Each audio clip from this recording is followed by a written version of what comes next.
High school के बच्चों के लिए आज का ये वीडियो बहुत ही धमाकेदार होने वाला है, क्योंकि इस वीडियो में बच्चों हम सभी लोग डायरेक्ट नरेशन की एक ऐसे रहस्य के बारे में जानने वाले हैं जिससे क्लास 9th का बच्चा हो या कोई क्लास 10th का बच्चा हो, उसके 2 मार्क्स तो एकदम पक्का होने वाले हैं। तो वीडियो को स्किप नहीं करेंगे, आप लोग एंड तक जरूर बने रहेंगे।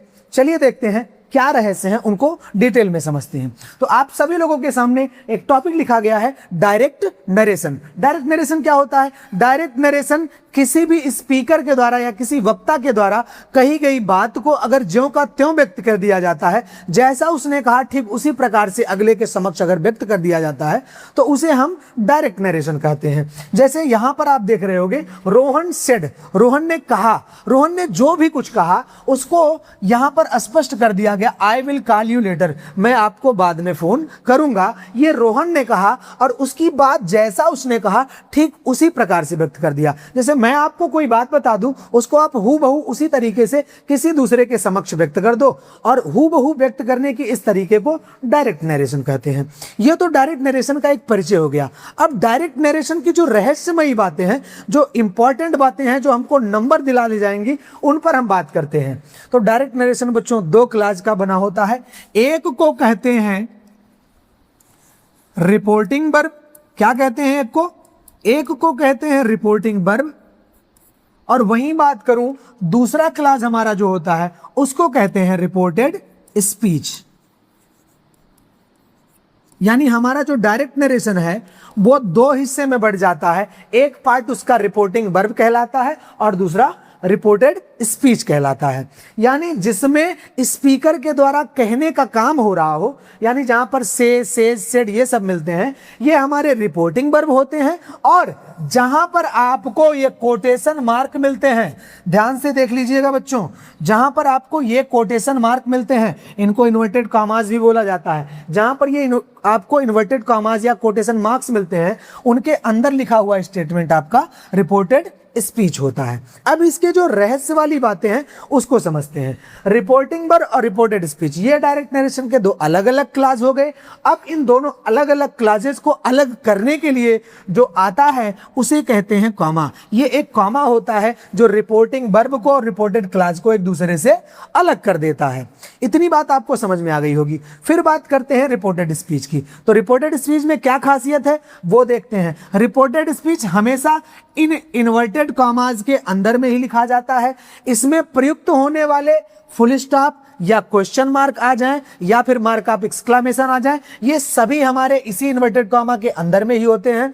एक महत्वपूर्ण बात आप लोग और ध्यान देंगे कि इन्वर्टेड कॉमा के अंदर लिखा हुआ जो पहला लेटर आएगा वो चाहे नाउन हो, चाहे प्रोनाउन हो, चाहे कोई कॉमन नाउन हो, चाहे वो प्रॉपर नाउन हो। प्रॉपर नाउन होगा तो कैपिटल रहेगा ही, लेकिन कोई भी प्रकार का वर्ड हो, पहला लेटर हमारा क्या होगा? वो कैपिटल ही होगा। अच्छा, उसके बाद रिपोर्टिंग वर्ब की प्रॉपर्टी की बात करते हैं। तो जो हमारा रिपोर्टिंग वर्ब होता है, इसमें आने वाला जो पहला लेटर होता है ये कैपिटल होता है। लेकिन अगर ऐसी स्थिति आ जाती है कि हम रिपोर्टेड स्पीच को पहले रख देते हैं, किसको? रिपोर्टेड स्पीच को पहले रख देते हैं, और ये जो हमारा रिपोर्टेड स्पीच आ गया, इसके बाद अगर हम रिपोर्टिंग वर्ब को बाद में रखते हैं तो हमारे रिपोर्टिंग वर्ब का जो पहला लेटर होता है वह स्मॉल भी हो सकता है और कैपिटल भी हो सकता है। कैसे हो सकता है इसको भी आप लोगों को हम समझाएंगे कुछ एग्जाम्पल के माध्यम से। तो चलिए देखते हैं, आगे बढ़ते हैं। पहले सबसे तो हम इसके बारीक नियमों को समझ लेते हैं, उसके बाद फिर हम लोग एक एक स्टेप पर बात करते हैं। एग्जाम्पल के माध्यम से ही पहले इसको देख लेते हैं, फिर इनके नियमों को विस्तार में समझा जाएगा। तो देखिए आपके पास जो पहला एग्जाम्पल सामने है, he said to me I am going to home. यहां पर आपका ये रिपोर्टिंग वर्ब का सेक्शन है और ये आपका रिपोर्टेड स्पीच का सेक्शन है। आप देख रहे होंगे रिपोर्टिंग वर्ब और रिपोर्टेड स्पीच को एक कॉमा से अलग कर दिया गया है। रिपोर्टेड स्पीच को हम शॉर्ट में RS लिखेंगे और रिपोर्टिंग वर्ब को हम शॉर्ट में RV लिख लेंगे। क्या लिख लेंगे? RV लिख लेंगे। अब RS आप देख रहे होंगे कि डबल इन्वर्टेड कॉमास में पैक्ड है, और इसमें आने वाला जो हमारा फुल स्टॉप या क्वेश्चन मार्क आ जाता तो क्वेश्चन मार्क या फिर हमारा मार्क ऑफ एक्सक्लेमेशन, ये सभी हमारे इन्वर्टेड कॉमा के अंदर में ही रहते।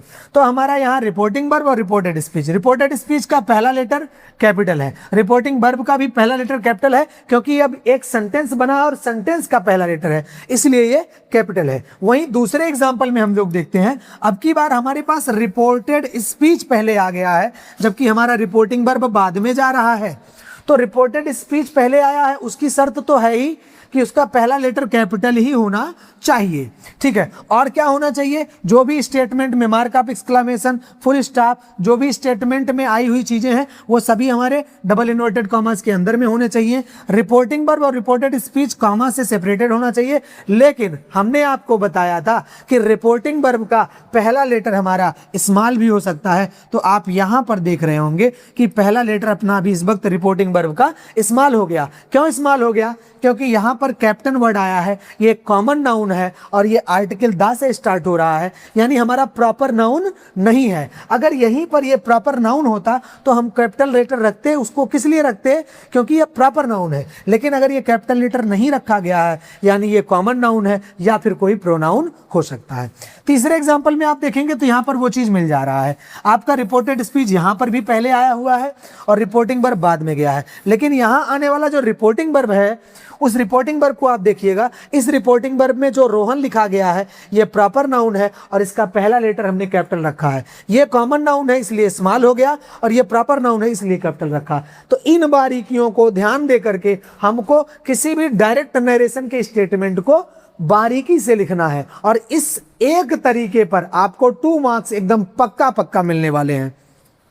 तो इन 3 एग्जाम्पल के माध्यम से आप डायरेक्ट नरेशन के इन रहस्यों को, इन प्रॉपर्टीज को अच्छे से समझ चुके होंगे।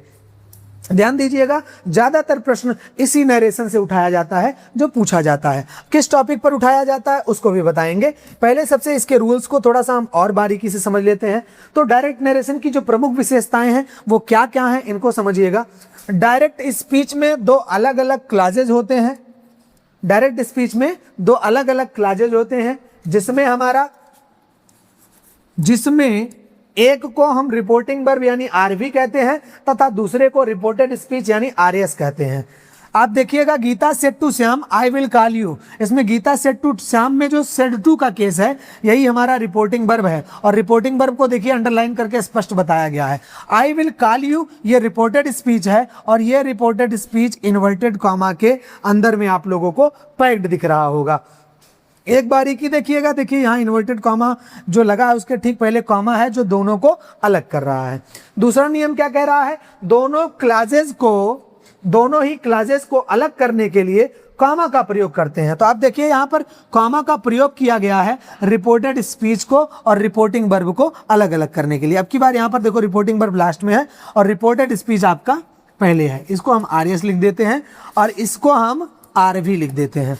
तो हमारा आरएस और आरवी किससे अलग हुआ है, कॉमा से अलग हुआ है।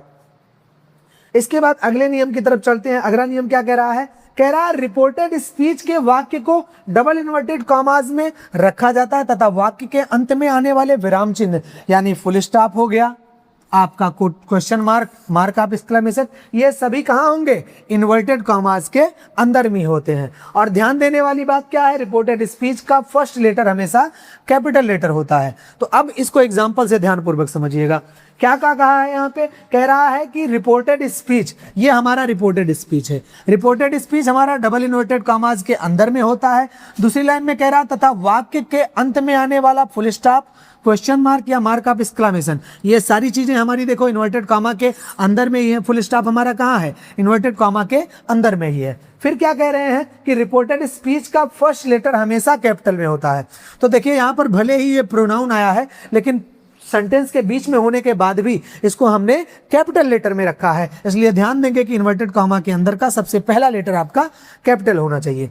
चौथा नियम कहता है जब रिपोर्टिंग वर्ब का फर्स्ट लेटर कैपिटल, जबकि रिपोर्टिंग वर्ब का पहला लेटर आपका फर्स्ट लेटर कैपिटल या स्मॉल दोनों में से कोई हो सकता है। यदि रिपोर्टिंग वर्ब तथा रिपोर्टेड स्पीच को आगे पीछे बदल करके अगर रखते हैं तो कैसे रखते हैं उसको देखिए, यहाँ रखा हुआ है। ये आपका देखिए रिपोर्टेड स्पीच है और ये आपका रिपोर्टिंग वर्ब, यानी रिपोर्टेड स्पीच को पहले रख दिया गया है और रिपोर्टिंग वर्ब को बाद में रख दिया गया है। तो पहले वाले में आप देखेंगे कि इन्वर्टेड कॉमा के अंदर रखा हुआ पहला वाला जो लेटर है वो कैपिटल है, यहां पर भी इन्वर्टेड कॉमा के अंदर रखा हुआ पहला लेटर कैपिटल है। लेकिन रिपोर्टेड स्पीच को छोड़ दीजिए, रिपोर्टिंग वर्ब की बात करें, क्योंकि हम रिपोर्टिंग वर्ब के बारे में सीख रहे हैं। तो रिपोर्टिंग वर्ब में अगर प्रॉपर नाउन आया है तो हमने पहला लेटर कर दिया है कैपिटल, लेकिन अगर हमारा प्रॉपर नाउन छोड़ करके कोई प्रोनाउन आ गया, या फिर आप पुराने वाले उदाहरण पर आ जाइए, यहां पर मैं आपको उदाहरण दिखा देता हूं। यहां पर एक कॉमन नाउन आया था, तो कॉमन नाउन में हमने क्या किया, स्मॉल लेटर यूज कर लिया, या फिर कॉमन नाउन के बजाय अगर कोई प्रोनाउन आता है तो प्रोनाउन में भी हम स्मॉल लेटर ही यूज करेंगे। यानी रिपोर्टिंग वर्ब अगर बाद में आ जाता है तो कैपिटल लिखने की दशा में सिर्फ प्रॉपर नाउन होगा तो ही कैपिटल में लिखेंगे। अब इन सब चीजों को इतना पढ़ने की आवश्यकता क्यों पड़ी, क्योंकि आपको पेपर में जो क्वेश्चन मिलते हैं वो मिलते हैं, कहा जाता है punctuate the following sentences correctly into direct speech. यहां पर इनडायरेक्ट नहीं, यहां डायरेक्ट स्पीच कर दीजिए, या हो सकता है आपको ऐसा मिल जाए कि वो इनडायरेक्ट में दे दे, लेकिन अभी हमारे पास यहां पर इनडायरेक्ट स्पीच के रूप में ये है, डायरेक्ट स्पीच के रूप में नहीं है। तो पहले वाले सेंटेंस को मैं यहां पर बदल रहा हूं, आप ध्यानपूर्वक समझिएगा कैसे परिवर्तन कर रहा हूं। पहला आपका राहुल लिखा है, राहुल एक प्रॉपर नाउन है, और दूसरी बात ये रिपोर्टिंग वर्ब का सेक्शन है और ये आपका रिपोर्टेड स्पीच का सेक्शन है। सबसे पहले तो आप ये ढूंढिए कि रिपोर्टिंग वर्ब और रिपोर्टेड स्पीच है कहां तक। तो रिपोर्टिंग वर्ब मिल गया। अब चूंकि सेंटेंस का स्टार्टिंग है इसलिए किसी भी सेंटेंस का पहला लेटर वैसे भी कैपिटल होता है, और राहुल प्रॉपर नाउन है इसलिए कैपिटल होगा ही होगा। तो राहुल हो जाएगा कैपिटल में आर। उसके बाद अब पूरा स्टेटमेंट आपका सेड टू मी, ये एज इट इज लिखा जाएगा।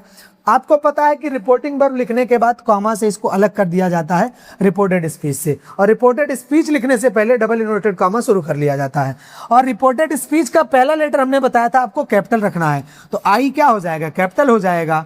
फिर आप यूज करोगे क्या, विल, फिर उसके बाद यूज करोगे हेल्प, फिर क्या यूज करने वाले हो, यू, फिर उसके बाद क्या यूज करने वाले हो, जो भी दिया गया है सब आपको लिखना है। बस यहाँ ध्यान देना है कि आपका स्टेटमेंट कैसा होना चाहिए। ये आपका असर्टिव का स्टेटमेंट है इसलिए फुल स्टॉप से समाप्त हो जा रहा है और हमने इन्वर्टेड कॉमा बाद में क्लोज कर दिया। तो ये पंक्चुएट करने का, सेंटेंस का पंक्चुएशन करने का ये तरीका है। कैसे सेंटेंस का, जो नरेशन के केस में आता है डायरेक्ट नरेशन के रूप में, उसको आप पंक्चुएट करोगे और यहाँ से आपको 2 मार्क्स तो फिक्स होने वाले हैं। इसके बाद बात करते हैं आपके दूसरे सेंटेंस के बारे में। दूसरा दिया गया था teacher said to the boys, ये आपका टोटल रिपोर्टिंग वर्ब हो जा रहा है। Do not make a noise, ये आपका रिपोर्टेड स्पीच हो जा रहा है। कैसे लिखेंगे, सबसे पहले चूंकि आ गया सबसे पहले तो इसलिए सबसे पहले हम इसको रख देंगे कैपिटल में, the teacher said to the boys, comma करके अलग कर देंगे, इन्वर्टेड कॉमा में अगला स्टेटमेंट आएगा। अब की बार आप देखिए ये सेंटेंस आपका, अगर आपने इंपरेटिव सेंटेंस पढ़ा हो तो इंपरेटिव सेंटेंस है और इंपरेटिव सेंटेंस वर्ब से स्टार्ट होता है। अब की बार हम यहाँ वर्ब लिख रहे हैं फिर भी कैपिटल लिख रहे हैं, इसलिए मैंने कहा कि इन्वर्टेड कॉमा के अंदर सभी स्टेटमेंट का पहला लेटर आपका कैपिटल ही होगा। Do not make a noise.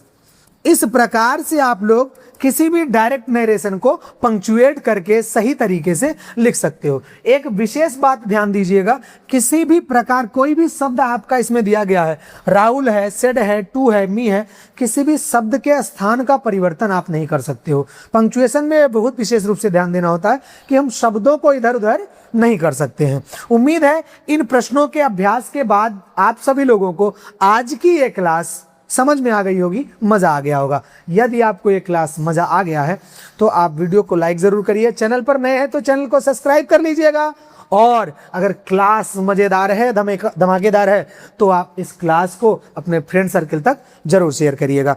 कुछ आप लोगों को प्रोवाइड करा रहा हूं एक्सरसाइज, इस एक्सरसाइज को आप कमेंट बॉक्स में बताएंगे। Punctuate the following sentences into direct speech. Direct speech में सबको बताना है। अब देखिए यहां पर एक चीज मैं हिंट में दे रहा हूं कि आप लोगों को यहां पर आया हुआ सेंटेंस आप लोग देख रहे होंगे, आप लोगों को रिपोर्टेड स्पीच पहले मिला है, रिपोर्टिंग वर्ब बाद में चला गया है, और इन्होंने सेड को स्टार्टिंग में रख दिया। तो कोई दिक्कत नहीं, आप रख सकते हो। फिर उसके बाद यहां पर फिर आपका वही रिपोर्टेड स्पीच पहले आ गया, रिपोर्टिंग वर्ब बाद में चला गया। यहां पर आपका फिर वही आया है, रिपोर्टेड स्पीच पहले आ गया है और रिपोर्टिंग वर्ब आपका बाद में चला गया है। तो इस प्रकार से आप लोग देख रहे होंगे कि अब की बार आपको रिपोर्टेड स्पीच पहले, रिपोर्टिंग वर्ब बाद में। तो यहां पर आपको रिपोर्टिंग वर्ब के कैपिटल या स्मॉल लेटर पे विशेष रूप से ध्यान देकर के प्रैक्टिस करना है। ठीक है, मिलते हैं किसी और वीडियो में, तब तक के लिए बच्चों जय हिंद, स्वस्थ रहिए, मस्त रहिए।